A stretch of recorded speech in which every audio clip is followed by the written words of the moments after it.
तुम्ही मिसळ घरी बनवता? हॉटेलसारखी मिसळ बनवणं तुम्हाला अवघड वाटतं? तर ही 2 मिनिटाची रेसिपी तुमचा समज दूर करेल. मिसळ बनवणं अगदी सोपं आहे. त्यासाठी ना कढईमध्ये कांदा लांब-लांब चिरून तेल टाकून काळा होईपर्यंत भाजून घ्यायचा.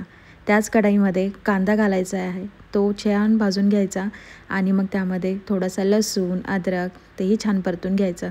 मग नंतर टोमॅटो ॲड करायचा, कोथिंबिरीच्या काड्या ॲड करायच्या आणि तेही छान परतून झाल्यानंतर थोडेसे धने आणि आपले साधे तीळ यामध्ये ॲड करायचे आहेत. आणि त्यानंतर वाटण थंड झाल्यानंतर मिक्सरमधनं काढायचं. आता इथे मी मटकी शिजायला ठेवलेली आहे. थोडंसं मीठ आणि हळद घालून 2 शिट्ट्या करून घ्यायच्या.